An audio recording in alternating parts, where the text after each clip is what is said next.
So as many of you Magic players already understand, there's a lot of nuances to deck building. Whether or not to play a 4 of, play a 3 of, how many of a certain CMC card you should play, how many lands. And there's a lot of things that come together to put together the best 60, 75, 80, 95 card deck that you can come up with for your constructed prowess. And today I wanted to go over an example, show you some gameplay about the power and the value of a one-of. That's right. So why would you play a one-of, right? Like in a game where you have the access to play 4 copies of a certain card, if it's that good, why not just play 4 copies of it?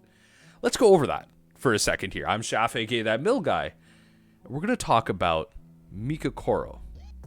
Now, specifically going back to one-ofs, with the idea that certain one-ofs are available in certain decks because sometimes they act as extra copies of a certain card or an effect, or the card might not be the primary plan, but you do want to draw it at some point, or it might just be a tutor target and you don't actually want to draw it early. Let's go over some examples here. So in the modern format specifically, the Amulet Titan deck is a perfect example of a strategy like this. We see one-ofs of Radiant Fountain, Vesuva, Sunhome Fortress, Slayer's Stronghold. Heck, we even see a one-of Expedition Map in a deck that is able to tutor for lands so much. Why do we see one-ofs of these lands like Sunhome Fortress and Slayer's Stronghold, which are primary pieces in comboing off and going off with Primeval Titan and getting that early win? Why are they one-ofs? Well, in a deck like this, we actually don't want to draw them early. That's one. We don't want them in our hand because we want to reduce the opportunity of drawing them so that we can tutor them up with our prime time. Also, we don't want multiple copies of them because we need colored sources. We need cards like Castle Garenbrig and Cavern of Souls to create uncounterable moments, and as well as forests and green sources and bounce lands to make sure that we can ramp out and maximize the ability that Arboreal Grazer, Dryad of the Elysian Grove, Azusa have.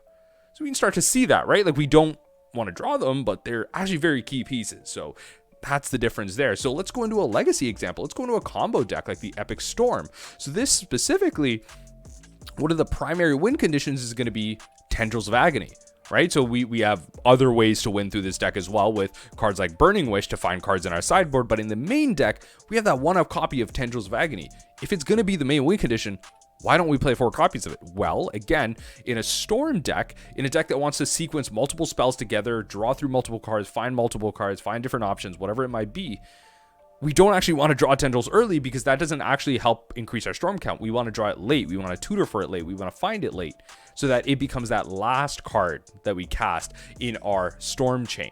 So again, we start to see different applications for a one-of, giving us an out, giving us that final piece, being such a powerful card that we don't even want to draw it. So in Modern Mill specifically, why does that apply to MTGO? Specifically, this is a colorless land, a legendary land. So this is going to be very difficult because in a deck that is very color heavy, we have cards like Fractured Sanity that we want to cast for 3 blue. We have cards like Drown in the Loch that are blue and black that we want to cast on top of having 4 Field of Ruins in the deck to make sure that we have 4 searches for our archive traps. There's so many different elements happening with our mana base. It's tough to fit in a colorless piece like this. So we generally want a card like this to outgrind our opponent. That's going to be number 1. So having the ability to pay 2, tap it, each player draws a card. It's going to give us the ability in moments where we need it to have more resources than our opponent, or potentially use those resources earlier. So that's pretty nice. Maybe our opponent is a tap out style deck. At end step, we can tap to draw a card. That way, when we untap, we have more resources. Our opponent doesn't have the ability to use their resources for us. So that's pretty nice there. Number 2, you have that cheeky scenario where your opponent might have the ability to win on upkeep. They might have the ability to win even though you've milled them out. But with MTGO, each person is forced to draw a card. So you can, in response to your opponent's win condition, if they have no cards in library, force them to actually draw from an empty library. And I don't really want to spoil it, but we might be going over one of these scenarios in the gameplay ahead. It's just going to be one game, so go over that and enjoy it.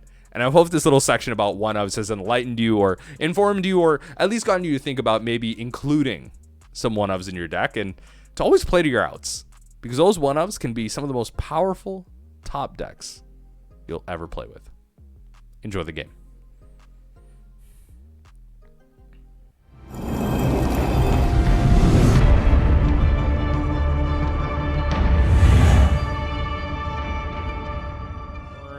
think. I did not get a chance to pre-release this weekend. This is a mulligan. This is better. Opponent no Luros. Drop Frank Sanity. Let's go. Play that pass. I could have played Nihil Spellbomb. But I think we better keep them guessing. If they're a graveyard deck, I want them to commit. You know, I want them to commit. Oh my god, am I gonna get it? Am I gonna be able to get the Murktide off the rip here? Yeah, we are. Yes, give it to me. Give me the Murktide Regent. Murktide Regent and Tarmogoyf though. Yo. Let's get it. Okay, Murktide in hand. Perfect. Perfect. Perfect. Okay. Hey yo, give me the snip. I need a screen snip. I need to see what's going on here. Because the deck's gonna be new to me, and we have a chance. Then I want to see what's going on. Actually, wait. I should also look at their. Sorry, their graveyard too. Should add that in there. That's their whole deck. Okay. So their library has 4 counter spells, 3 Archmage's Charm. Okay, so it's just like Temur Murktide, really. Yeah. Wow, that's okay. You're just splashing green for Tarmogoyf. There's probably Veils and stuff on the side though. You rip Tezzeret and Black Dragon. Yo, nice. I know there was a lot of hype around Tezzeret, but I think there was a lot of hype around Tezzeret, but I think thanks to like a tweet by Aspiring Spike, it might go down a little bit. Because Aspiring Spike was like, he was like hyping up the card. And then it ended up being not as good as he thought. It's not bad. It's just not like busted. Because like the static ability of where like the first thing you activate, it counts what you've already used that turn. So it's not like you play it and then you activate a mana rock for like 2 less and you just like combo off and like whatever. It counts as you already cast. So it's like not as busted as people thought.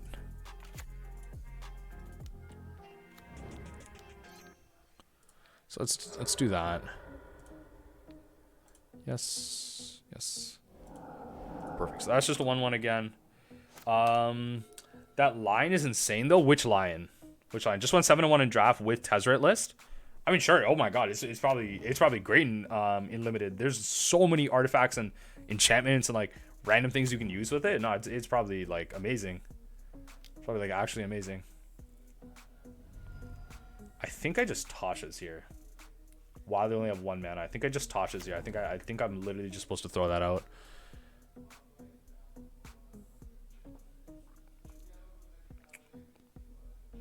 Both interesting propositions. No, I think I just Tasha's because that's like the near lethal here.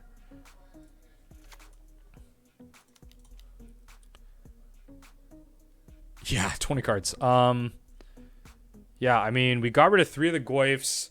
They have a Ragavan in hand, DRC, Ragavan. So the last Ragavan's in hand, DRC. They have 1 here. They have 1 more DRC in deck. Yeah, they literally have 3 threats left. And 1's in hand, 1's on the board. Okay. Oh, the Scavenging Ooze. Yeah. The white Scavenging Ooze is gonna be really good too. In Legacy, it's crazy. Just because of like the options you have in terms of targets in a graveyard, absolutely insane. But yeah, in Modern, I don't see why Hammer decks like wouldn't just jam a copy. It's so easy. You're playing Stoneforge Mystic, right? Yeah. Draw to an emblem. Yeah. I think Ashiok does close this game. Especially if we draw a land here, Ashiok closes the game, right? Because then we mill 6, we activate Ashiok. They don't even have 2 mana for a counterspell. That's what they're showing me here. Well, they do actually. Sorry, they're gonna hit me with that. Counterspell. Okay, so it's not Archmage's Charm, but it's probably counterspell.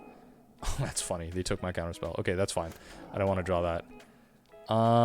Okay, I'll try and resolve this. If they have counterspell, so be it.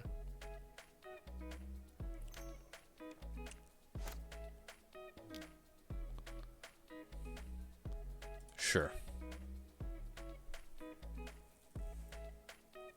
Yo, yeah, and that yeah. I think it's Umezawa, right? The Umezawa legendary that's gonna be ninjutsuing in Giant Eldrazi. 100%, 100%. Yo, give me a fetch line off the top. Give me a fetch line off the top, I win. Fetch line off the top, I win. It's got 4 mana, they got Archmage's Charm. Yeah. They're gonna hit me with that. They got 3 mana, they got Archmage's Charm. Okay.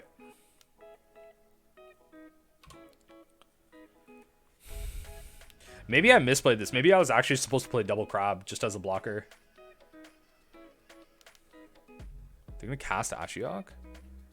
Pretty smart, I can't fetch then. Yeah, pretty smart. I can't fetch. Yep.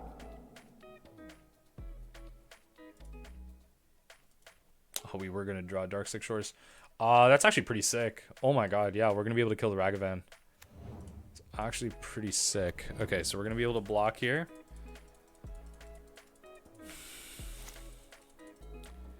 That opening where they played this might actually be the opening that we needed. Might have actually been the opening that we needed. Oh, digging deeper is not what you want to do right now. Digging deeper is not what you want to do. Jin Gitaxis and stand. Oh, yo. I'm so happy that they're slowly bringing in like all the Praetors. I'm actually so happy. Because like, you know, Phyrexia is going to be, you know, that's going to be the next big like villainous area. Right? Nicol Bolas isn't the villain right now. Oh my god, I'm getting milled out right now. Yeah, do it. Just fetch. It's fine. It's fine. I have no answer to it. So they'll do that, and then in response to like this or something, like once they go to combat, I'll go to like just kill Dragon's Eye Chandler. Okay. What would the other Phyrexians do? Like how they design them, or like what do you mean? Like what would they? You mean what would they do in the story?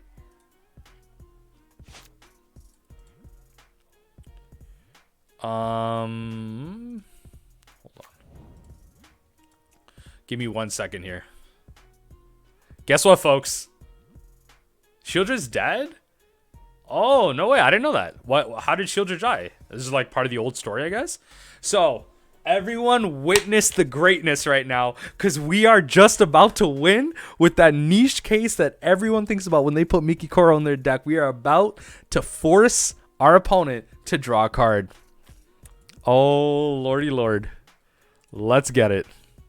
So you're gonna draw, and then you're gonna... Oh! Each player draws a card? Each player draws a card? Yo, let's get it. Yo, let's get it. All right, cool.